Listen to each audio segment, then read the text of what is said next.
Another day, another dollar, another day, another Toronto Maple Leafs season. The 2018-19 season didn't end too well for this Bruins fan and all Bruins fans. But hey, we'll see how it works out for this iteration of the Toronto Maple Leafs. Now, a couple things really quickly before we get into the sim. I did take a look back, and this was the era where you could look at certain players, change their positions or player types to better suit either what type of team you were looking to build, but especially to better suit somebody's actual attributes and what position or player type better suits them.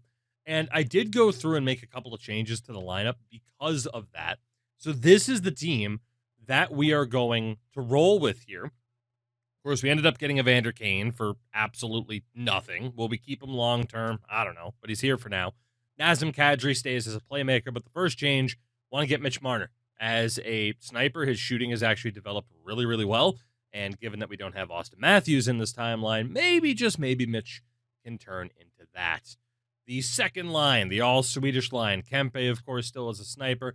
Eriksson Ek from a two-way to a playmaker. I mean, duh, right? It just fits.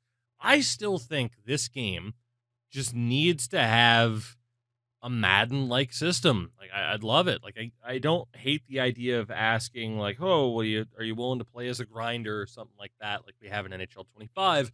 But I do think it'd be really nice to just, by default, based on his attributes, Eriksson Ek is a playmaker. And then you have the ability to say, hey, play this way. And if I wanted him to play as a grinder, he'd be like a 74, right? Like, I don't know why you would do that, but you get the point, right? I just feel like by default, he should have been a playmaker anyway. And then Nylander also as a playmaker. Third line should be sick, man. Marchand, Tyler Bozak, and Connor Brown. Of course, we talked about switching him over to a two-way, rightfully so. But the new fourth line is Paul Bissonnette, of course, Craig Cunningham, now a two-way, and Ryan Reeves as an enforcer. The reason for that is that David Brohl sucked on faceoffs, so it was him or Biz at left wing. We're sticking with Biz. Defensively, we have Morgan Riley and Rasmus Anderson, Petter Granberg with Alex Carrier, and Gustav Forsling with Josh Manson. So, I mean, it's an improved defense to what we've had over the last couple seasons, but it's still not amazing. And then, of course, in goal, Tristan Jarry is here, Jeff Zatkoff behind him. I don't know. Maybe we'll make the playoffs this year. Maybe we won't. I mean, if the team ends up kind of sucking, then, I mean, there's moves that we can make as some of these younger guys look to get better. That includes Rupe Hintz, who, needs to be a left wing. Like, center was just not working for him. 62 faceoffs. It's just not developing. But you can see some of the guys that we have here, like Matthew Joseph, even Andre Kasha, like, he's going to make it.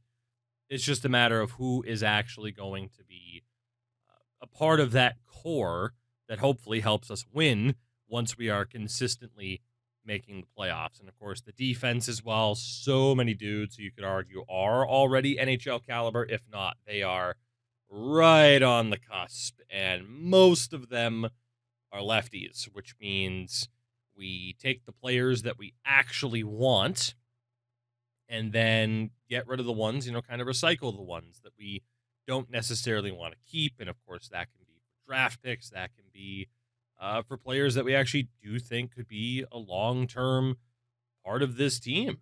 This preseason went really, really well for us. 6-1-0 record, not bad. And I'm waiting for it to pop up. I don't know if I did anything scouting-wise, but apparently it's going to be a good year for rookies. We'll see. 2 third-round picks for Tristan Jarry. We'll say no to that. I have the trade block set up as I always do, so we'll see how many trades we end up getting. We did look at the dub, so that's good. We'll do 3 weeks for defensemen. Screw it. That should be fine, I would hope. So basically, Setaguchi and Fane for a second-round pick.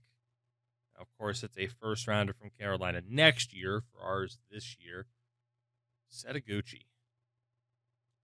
74, medium top 9. I think I'd rather keep him, right? And especially, to keep our first-round pick this year. Weirkoch for 2 fifth-round picks. I mean, we basically get another chance in the 5th rounder plus an extra chance from Calgary, so that's a done deal. Thank you you very much to them. 5-2-0 start. A little bit too early to know for sure if we're going to be a playoff team this year. Setaguchi for a second. Again, I think we'll hold off. I mean, it's tough to say for a first. I don't think we'll get offered that, but, you know, Gary Morozov, yeah, we're not taking that. No chance in hell. No chance on that one. Marlies are also 6-4. Not too bad. Goalies. We'll go 2 weeks. That should be enough. I think 4-3-2 will kind of be our setup here. Panik for a 4th and a 7th.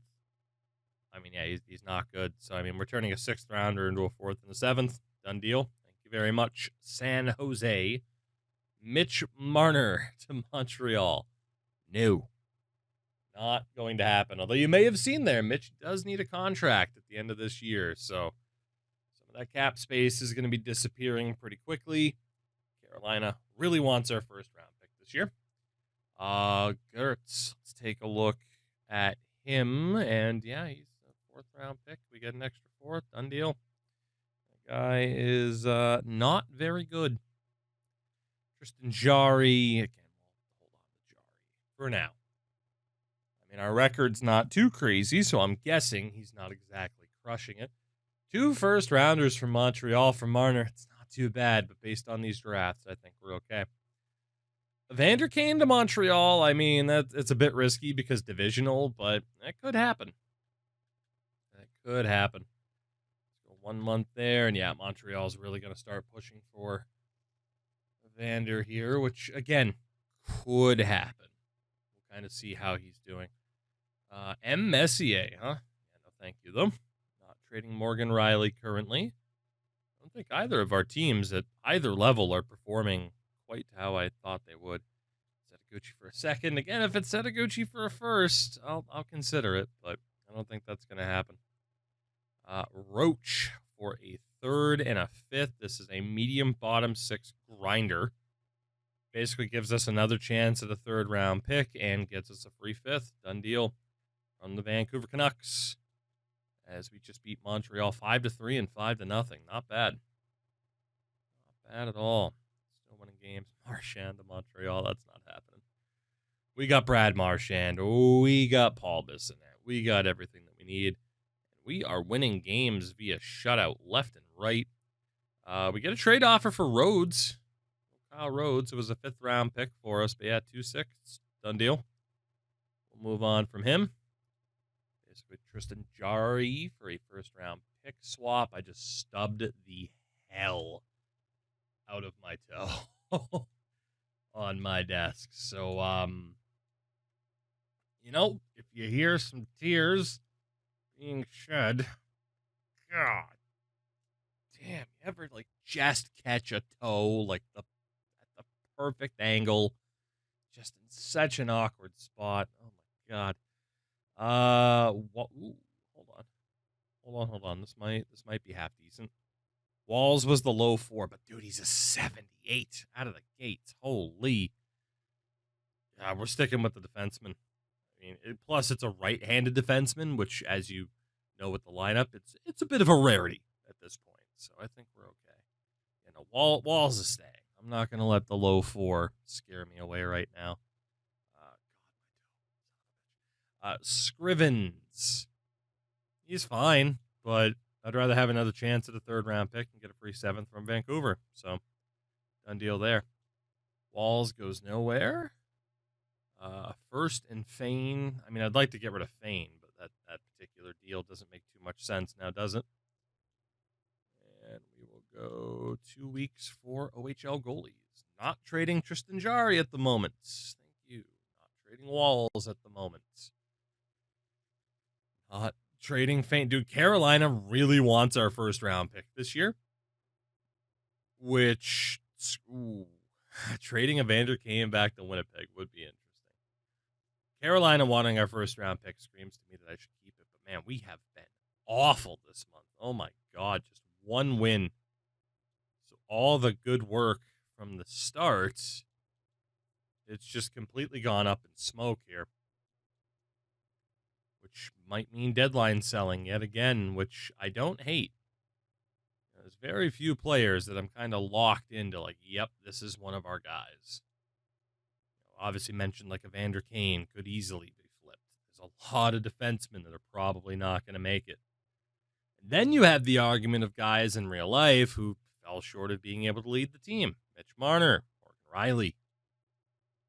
Granted, Morgan is still a really, really good defenseman for us, but at least in terms of rating, he's our highest overall defenseman. We'll see what his performance is as we get closer to the trade deadline here. QMJHL, I mean, we should be able to do 2 weeks for defensemen, 2 weeks for goalies. Walls now as well. Super in demand, which is nice. Goes to show that we have a good piece here. Kind of shows who the AI likes to target. Josh Manson for a 4th and a 6th. Not bad. I am going to say no for the moment, though. Again, right-handed defenseman at a bit of a premium for us. I don't know if anybody else is looking to be ready to go. We don't even have Walls signed to a deal yet. We keep getting these offers. It's pretty sweet. 2 weeks for goalies here. Hintz and Walls for, man, 2 firsts. And Fleischman. Holy. Okay, hold on. Rupe Hintz. Okay, he's showing up now as like an 82. He's getting that much better. Walls is showing up as an 81. We're sticking with who we got. Yeah, Walls obviously will have to be signed for next season. I mean, that guy's looking insane. So we are just a few days from the deadline. 30, 26, and 5. Not an amazing record. Currently not in a playoff spot either. We don't even have a wild card position. I mean, the division's very close. You can tell 30 wins for the Bruins, but 35 wins for the Lightning, but we're in the mix, kind of, thanks to the overtime losses. The Bruins have 11 overtime losses this season.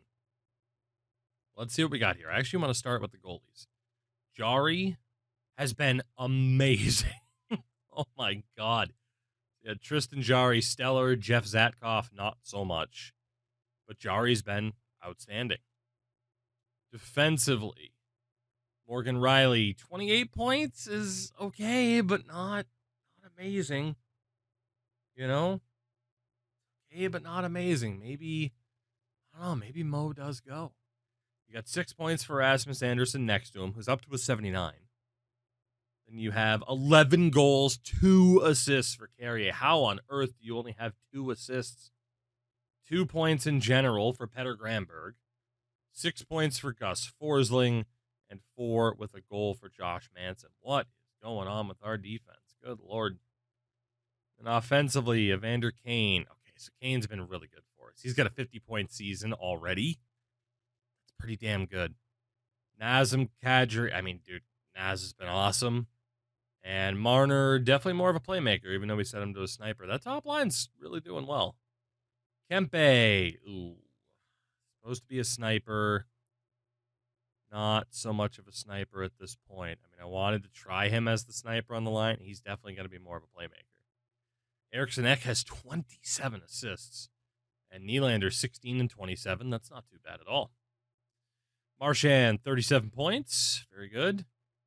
32 for Bozak and 26 for Connor Brown. So the third line's doing well.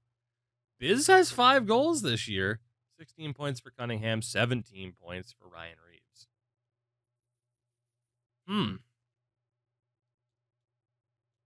I mean, Evander Kane was kind of the obvious guy to potentially trade away, but he's having a great season.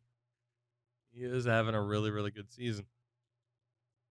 What if we look down in the system here? If we go AHL goalies, so Logan Thompson is very close to being ready. One could argue he is already ready. It's just Jari's going to get the majority of the games, so it makes sense for Thompson to be that AHL starter. Get more game time.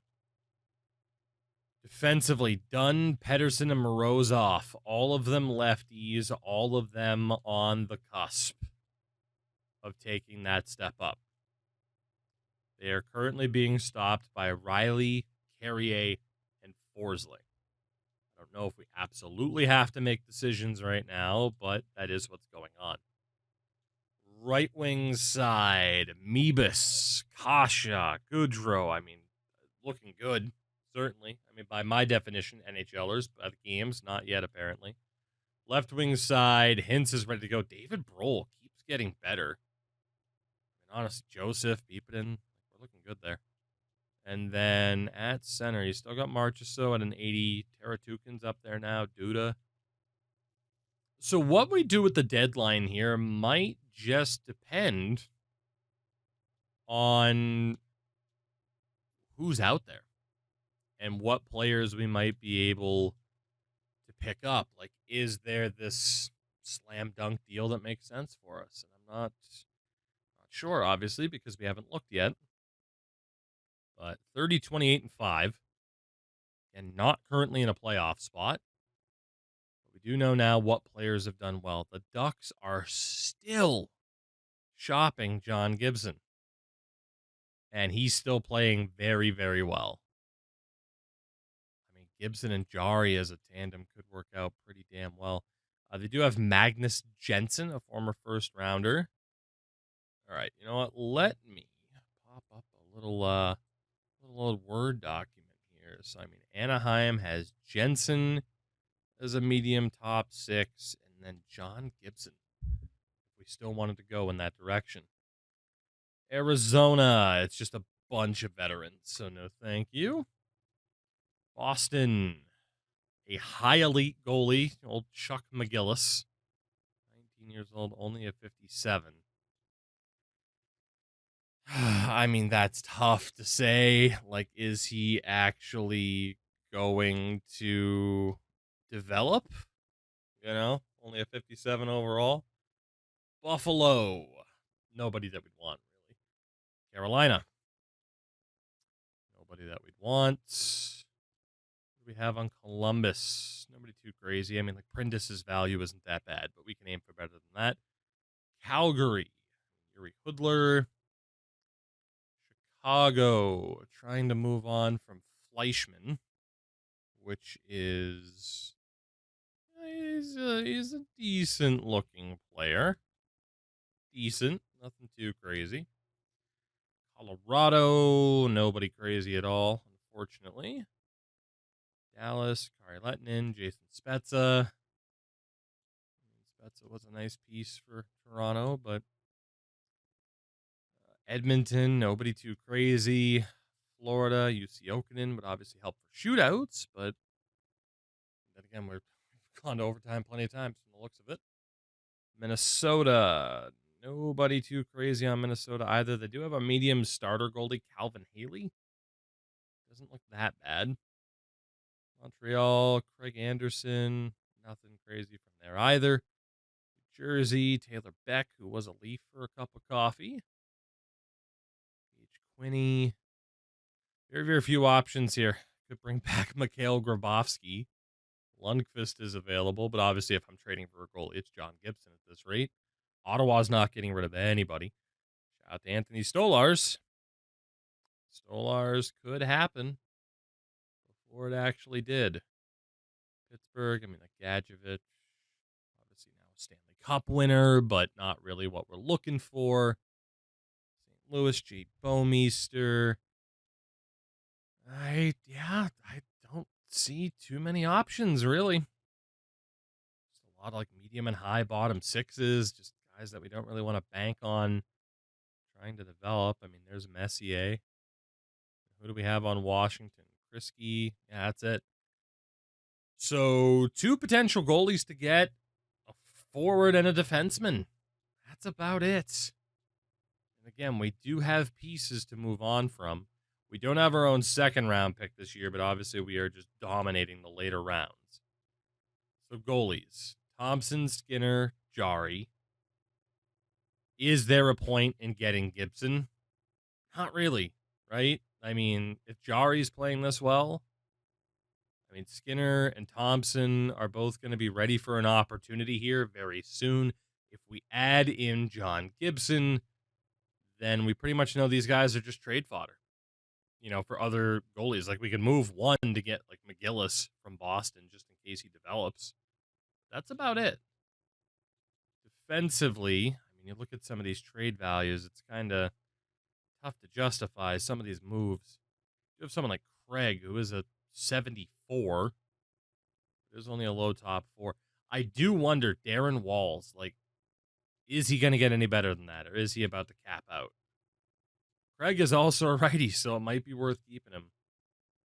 And Amico Altonen, the lefty, and is only a medium 6. Like, Altonen would be a good one to flip here. And the Ducks, at the very least, had Jensen. Honestly, we'd probably put it right wing. 72 faceoffs, a little bit low for me. But getting another Swede wouldn't be too bad. If we go Altonen for Jensen, we need to give up a little bit more. I know I said quite far off, but it really should only be a little bit more. But if we also give up Boynton, who's terrible. Is there anybody else? Anybody else like that? Just kind of the stragglers that we haven't been able to trade away yet. Like Rintoul. Anybody else? And before, obviously, we used draft picks. Sanderson, Rabas. There we go.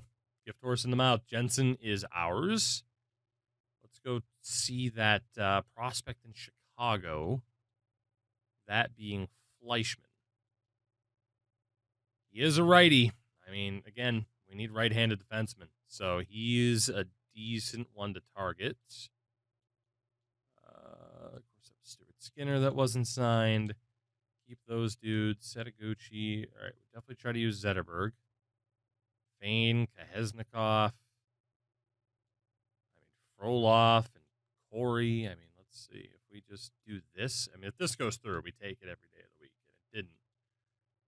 But if we use a 4th rounder from Calgary, damn. Okay, there we go. Quick and easy. That leaves McGillis from Boston as another project goalie.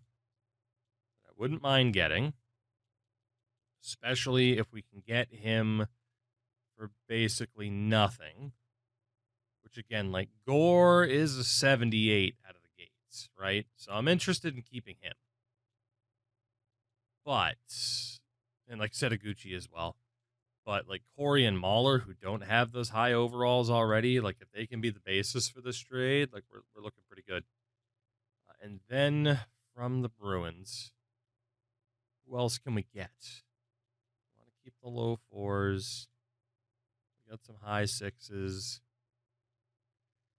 I don't know if there is another deal to make. I mean, again, Mebus isn't that bad.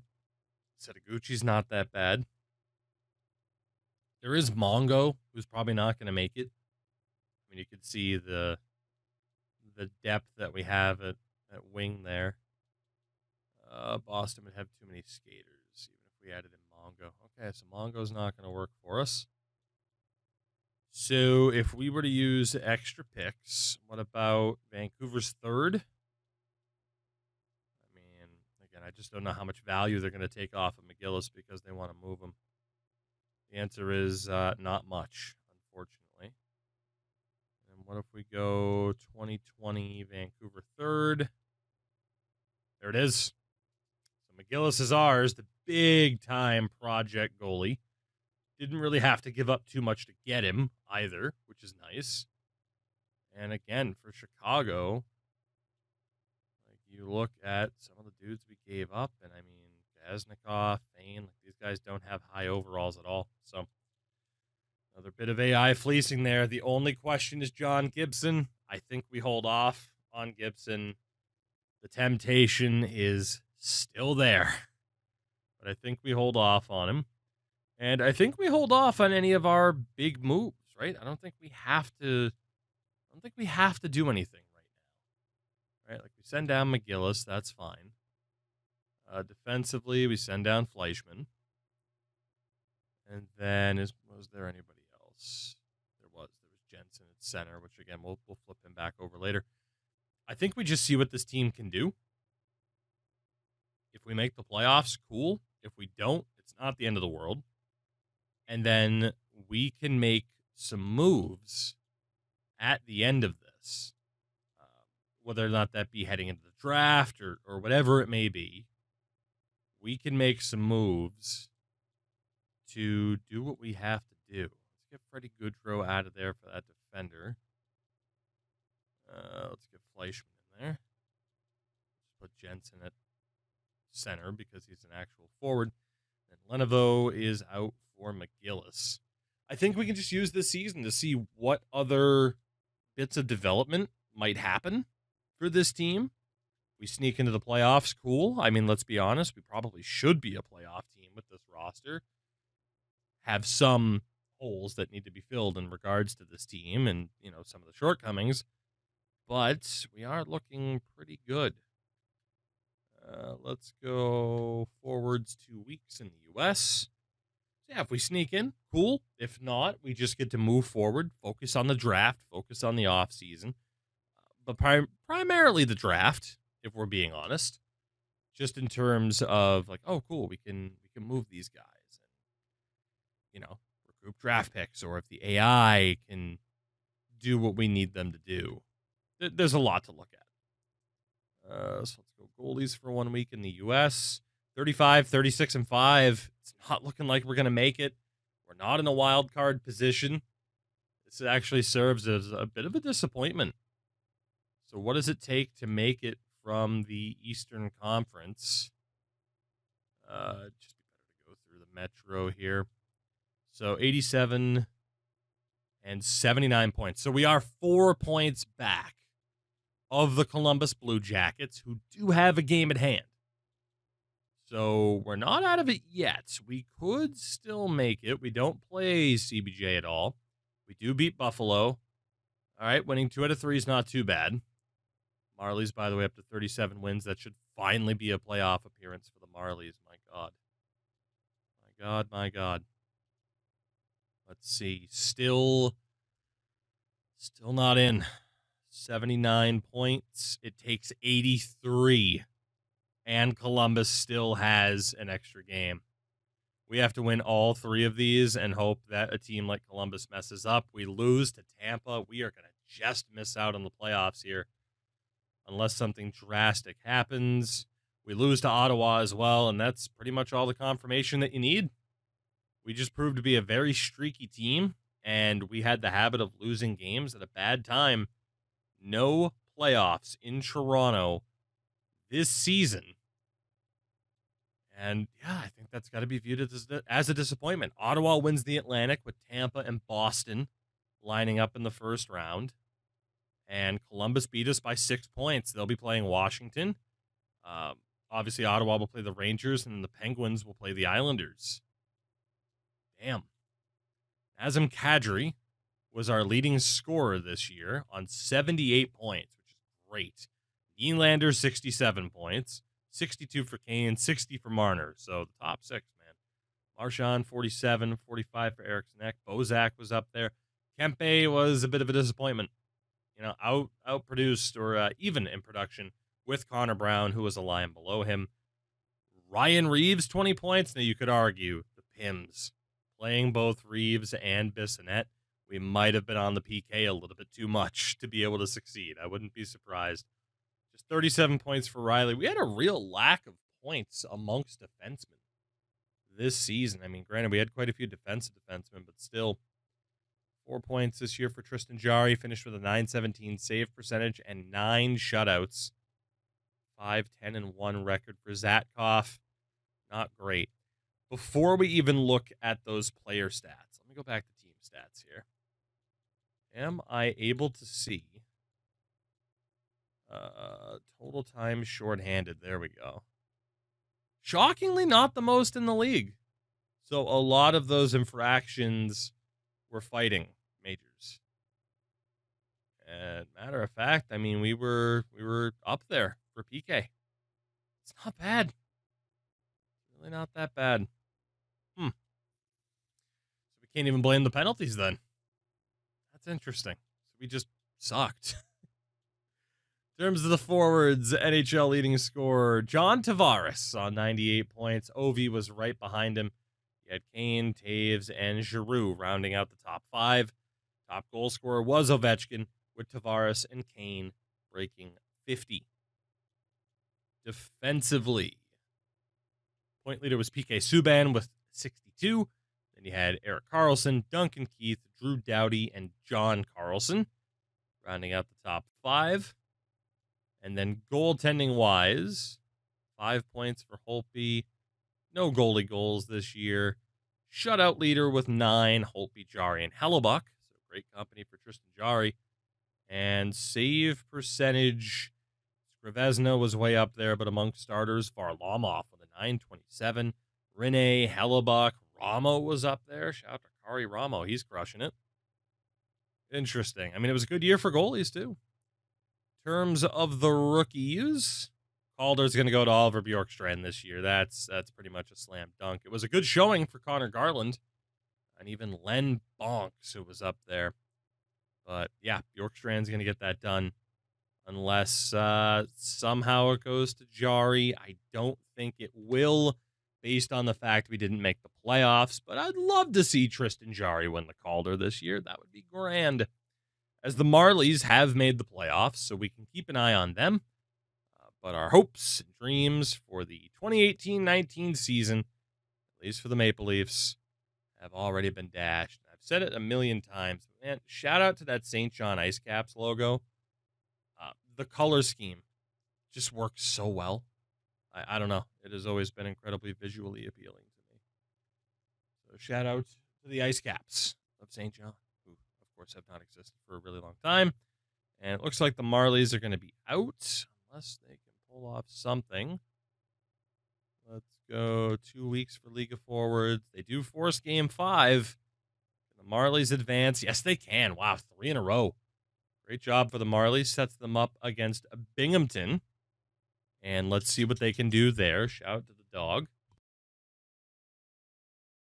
And so far, not looking good against Binghamton either. Yep, that'll do it. All right, well, we beat Hartford just to lose to another, well, I mean, I can't say another Canadian team because obviously Binghamton, New York, but at least a team affiliated with a Canadian team. And, I was hoping to see the Marlies have more success. They have been beyond mid, if not outright bad, this entire time, which is ridiculous given the talents that we have. So I don't know what to make of that. Yeah, we probably go Russia next, right? Probably. Let's go 2 weeks, even though we really don't have too much time here before the draft. Damn. We'll see, of course, who ends up winning the Stanley Cup and all that fun stuff. And we will take it from there. And the Los Angeles Kings get it done. Binghamton went on to win the whole damn thing. So congrats to them. And yeah, the 40-win Marlies did not make a difference in the end. As, again, Stanley Cup champ. Oh, good. Regardless, the Bruins lose in 2019. EA, granted, this is retroactive because, again, this game is a decade old. I don't appreciate that. And it's definitely not me ending this episode because the dog needs to go outside. Definitely not. I'm just mad. I will see you guys all of you guys next time. We'll take a look at the end of the season stuff. Go through the offseason, all the fun stuff. But yeah, damn. Just damn. Damn, I say.